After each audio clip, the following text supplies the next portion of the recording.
Morgana POV. Lahat ng damit na maganda sa paningin ko ay binili ko. Mga dresses, sapatos, alahas, make-up. Dahil sa trabahong pinagawa sa akin ng ama ko, ay nabili ko mga gamit na gusto ko lang mahawakan noon. Sa hirap ng buhay namin, ay hindi namin afford ang ganito kamahal. Kaya nagkakasya na lamang kami sa pagbili ng mga damit sa ukay-ukay. Suot ang isang sexing strapless tube dress, ay pumasok ako ng bar kung saan madalas na nakatambay ang binatang Del Rio. Hindi ako sanay at naninibago sa lugar. Masakit sa mata ang mga ilaw at tanging musika lang ang maririnig sa paligid. Nagkalat din ang mga lalaki at babae. Ang iba pa nga ay halos magtalik na at ang iba naman ay halos magwala sa pagsayaw sa dance floor. Iniliyad ko ang aking dibdib at marahan na lumakad katulad ng mga model na napapanood ko lang sa telebisyon. Dahilan para lumingon ng halos lahat ng kalalakihan sa aking kinatatayuan. Inalis kong kaba sa dibdib ko. Wala nang atrasan to. Para sa pera ay gagawin ko ito. Pinalis ko ng malaking salamin sa mata ko at nagpalagay ng contact lens. Ang buhok ko na sobrang haba't kulot ay pinariban ko na. Nagsanay din akong ahitin ang makapal kong kilay kaya ngayon ay wala nang harang pa sa aking magandang mukha. Naman akong alindog at ganda sa nanay ko. Samantalang ang tangkad naman ay naman ako sa ama ko. Alam kong maganda ako.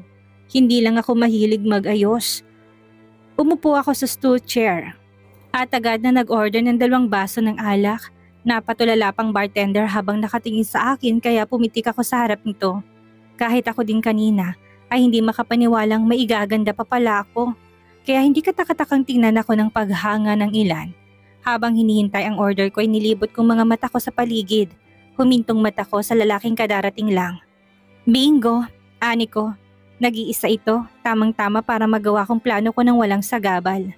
Nang magsalubong ang mata namin, ay nginitian ko ito ng kaakit-akit na kahit sinong lalaki ay mahuhumaling. Pero hindi ako nito pinansin.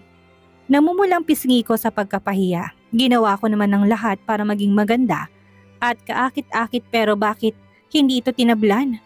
Hindi ba ako pasado sa mga babaeng tipo nito? Kulang pa bang pagpapakita ko ng katawan? Ito lang ang lalaking binigyan ko ng ganung ngiti tapos binaliwala lang nito? Sinaid kong laman ng basong hawak ko, napaubo ako dahil ang pait nito at naramdaman kong paghagod nito sa lalamunan ko. Matapang yatang na-order kong inumin. You look like a witch when the way you dress. Pero mukhang baguhan ka sa ganitong lugar. Hinaplas kong lalamunan ko at umuubong tinignan ang nagmamay-ari ng magandang boses sa tabi ko. Mas lalo kong naubo nang makilala si Thunder Del Rio. Dahil malapit ito sa akin ay natitigan ko lalong mukha nito. Gwapo na ito sa picture, pero mas napakagwapo pala nito sa personal. Hi miss, nilahad ng binatang kamay sa akin. I'm Thunder, do you want to spend the night with me? Tanong ng binata sa akin ay kinalaglag ng pangako sa gulat. Umikas ang kamay ko sa mukha niya. Bastos! Sising-sisiya ko pag-uwi ko. Hindi ko alam kung tama ba na tinanggap kong trabahong inalok sa akin ng ama ko. Nagulat ako sa lantarang pag-alok sa akin ni Thunder Del Rio. Nasampal ko tuloy siya. Unang pagkikita pa lang pero nag-alok agad to ng maikama ako. Tama ngang mga nalakap kong impormasyon. Tungkol dito at nakatulad daw ng kakambal ay babaero rin ito. Kahit kulang ako sa tulog ay bumangon ako ng maaga para paghandaan ng almusal si nanay at maglinis ng bahay. Morgana, kamusta na? Napag-isipan mo na ba yung alok ko sa'yo? Tanong sa akin ni Nancy. Isa itong OFW, nakakauwi lang galing Japan. Inalok ako nito na pumasok sa Japan bilang isang waitress sa isang bar. Salamat na lang Nancy. Sinabi ko naman sa'yo hindi ba? Hindi ako pwedeng umalis ng bansa dahil walang mag-aalaga at magbabantay dito kay nanay. Tanggi ko at pagdadahilan sa kanya. Pero ang totoo ay wala akong balak na maging waitress doon. Nabanggit kasi noon ni Nancy na merong extra service ang trabaho nito. Kahit nahikahos kami ni nanay sa buhay ay hindi naisip na magbenta ng laman. Ayos na sa akin ang trabahong marangal. Tumango-tango si Nancy. Halatang dismayado to. Yan ang palagi mong sagot. Bueno, bahala ka. Ang akin lang naman ay hindi ka aasenso kung mananatili ka sa bansang ito. Sayang din ang kita doon. Tsak na makakapag-aral ka sa loob lamang ng ilang taon. Dagdag nito bago nagpaalam. Kahit hindi na ako pumasok ng Japan ay makakapag-aral na ako. Binabala ko mag-enroll sa oras na magawa kong pinapatrabaho sa akin ng ama ko. Do you want to spend the night with me? Hindi mawala sa isip kong alok sa akin ng binatang Del Rio. Tipikal na babaero na pinakaayaw ko sa lahat. Napabuga ko ng hangin at problemadong nag-iisip. Kakagat pa ba ang plano ko kung magpapakita ulit ako sa kanya? Paano kung deadmine na niya ako dahil sa ginawa kong pagsampal sa kanya? Hindi pwede yun. Kailangan ko ng pera. Kaya hindi dapat ako mag-isip ng negatibo. Kinuha kong picture ni Thunder na ibinigay sa akin ng ama ko. Grabe ang gwapo niya. Sobra sa personal, wala akong masabi o maipinta sa kanya. Matangkad, moreno, maganda ang kulay itim na mata. Matipuno ang katawan. Kahit na sinang babae hindi tatanggi sa alok nito. Hindi na nakapagtataka na marami nagkandara pa dito dahil hindi lang ito matikas at gwapo. Mayaman din ito. Hanggang ngayon ay palaisipan sa akin kung bakit galit na galit ang ama ko sa binatang Del Rio. Naging babae ba ng binatang kapatid ko sa ama?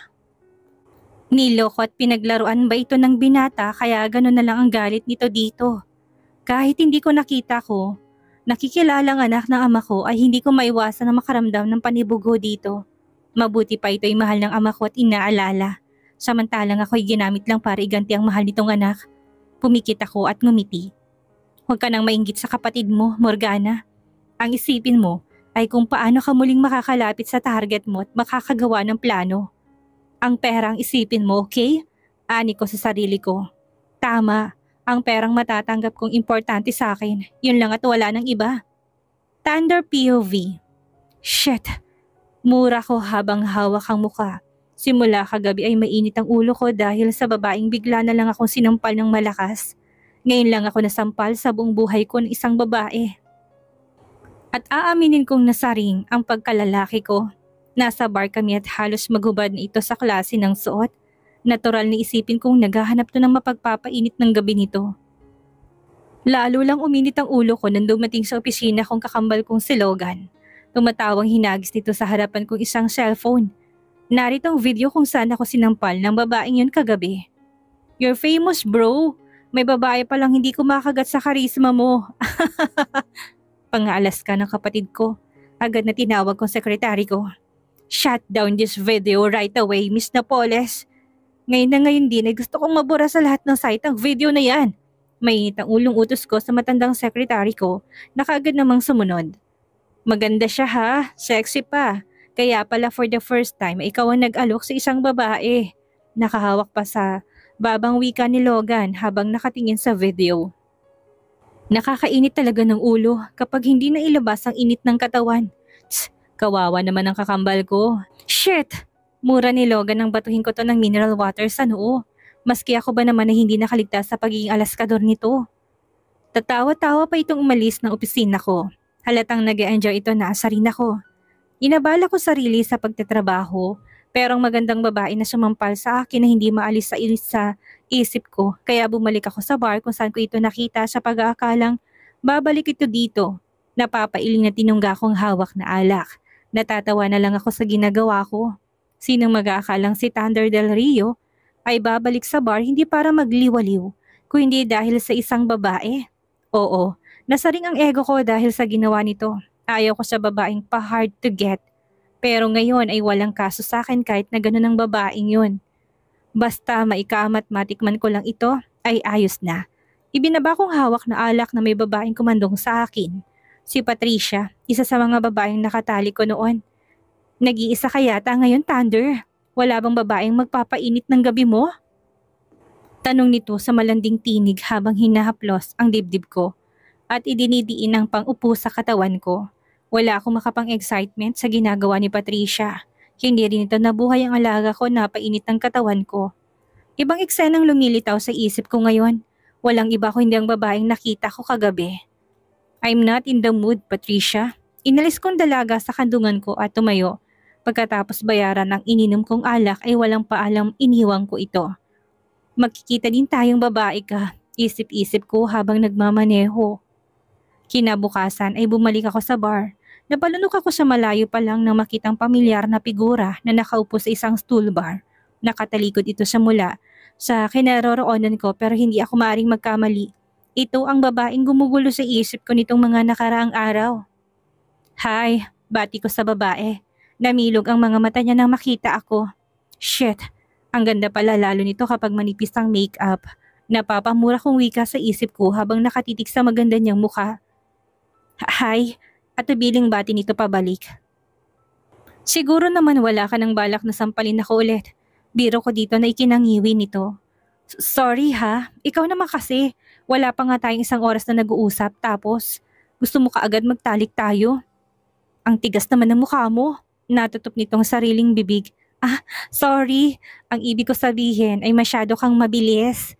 Napalunok ako ng basain ng dalagang sariling labi gamit ang dila nito. Wala pa akong ginagawa pero nagniningas ng katawan ko sa init. Ngayon lang ako naapektuhan ng ganito sa isang babae. Sinasabi mo ba na pwede na kitang ikama kapag nagkakilala tayo na higit sa isang oras? Hindi akong klase ng taong mahilig magpaligoy-ligoy. Kapag gusto ko ay kinukuha ko at yun ang hindi alam ng magulang ko. I'm ruthless when it comes to business. Lahat ng bagay unais ay kinukuha ko. Wala akong pakialam kung makakasagasa ako ng iba. Tanging si Logan lamang ang nakakaalam ng tunay kong ugali. Ayon pa sa kakambal ko, isa akong malupit na tao na nagtatago sa likod ng maskara. Napansin kong pamumutla ng babaeng kaharap ko. Tumango ito sa akin pero tingin ko hindi ito sigurado. Nakapagtataka. Mukhang napipilitan pero pumayag. Hindi ako nag-aalok sa mga babaeng ikama ako. Hindi rin akong tipo na lalaking lumalapit sa mga babae. Nasanay na ang mga babae ang lumalapit sa akin at nag-aalok sa kanilang sarili. Kaya nga nagtaka si Logan na akong lumapit at nag-alok sa isang babae. Sa aming dalawa ni Logan ay itong pinakababaero. Ako, masasabing oo at hindi. Tatanggi pa ba ako gayong ang mga babae nang bumubuka ka sa harapan ko? Inorderan ko ng alak ang babae, hindi lang isa kundi marami. Gusto ko itong malasing agad. Tumaas ang sulok ng labi ko na makitang pasimple nitong tinatapon ang laman ng basong inaabot ko sa kanya. Talagang nakakaintriga to. Nagkunwari akong walang nakita ng pasekretong naglabas ang babae ng isang tableta mula sa bulsa nito. Nakita ko nilagay ito ng babae sa inumin ko. Ayaw maglasing at talatang ayaw din magpakama pero nilagyan ng drugs ang inumin ko? Ano ang motibo nito? Isip-isip ko. Sadya kong inilaglag ang cellphone ko sa hita nito para malihis ang atensyon nito at saka ko mabilis na pinagpalit ng baso naming dalawa. Tinaas kong basong hawak. Cheers! Ani ko sa dalaga at pinakita ritong ininom kong alak na laman nito. Nakita kong paano nito sundan ang pag-inom ko. Tinitiyak marahil kung nasaid kong laman ng baso. Hindi mo ba iinumin ang sayo? Tukoy ko sa basong hawak niya. Mamaya na. Drink it now. While I'm looking at you, gusto ko matiyak na inumin mo yan. What is your name again? Mahina ako natawa. Kanina pa kami magkasama pero hanggang ngayon ay hindi ko pa rin alam ang pangalan niya. Monet? Mahilap ang matang sagot nito. Liar. Tumaas ang sulok ng labi ko na makitang pag-inom ng dalaga sa laman ng basong alak. You know what, Monet? If that was your real name. Tinaas kong baso at nginisihan ito. Hindi pa ako naiisa ng kahit na sino. Pero ako, kaya ko. Makahulugan kong wika. Lumarawan ng pagtataka sa magandang mukha nito nang makita kong paghawak ng dalaga. Sa ulo'y tumayo ako at nilapitan to. Nawalan to ng malay. Bago bumagsak ang katawan nito, ay agaran ko tong sinalo. Baliktarin natin ang sitwasyon, Morgana. Inamoy kong leg ng dalaga. Ang bango, ako nang may plano sa'yo ngayon. May mapanganib ng ngiti sa labing sambit ko. Kung inaakala ng dalagang may isahan ako nito, nagkakamali ito. Walang sino man ang may kayang gawin yon. Katulad nga ng sinabi ng iilan, malayong-malayong personalidad ko sa kanyang ama. Morgana, POV.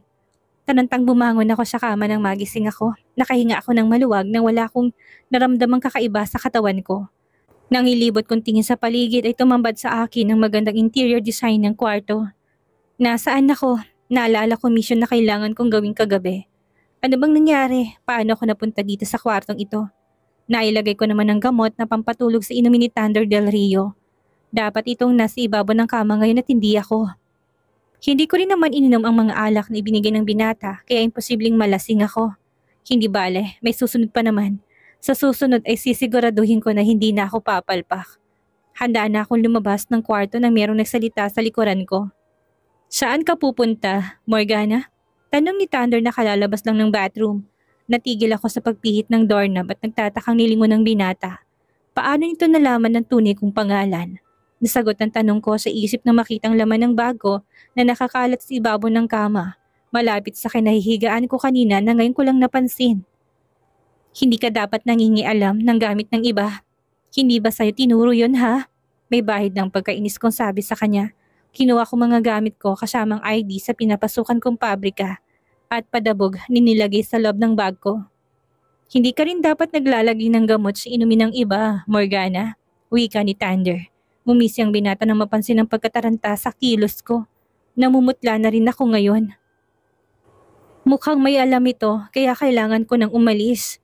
Pero mabilis si Thunder, nagawa kagad akong harangin dito sa pinto.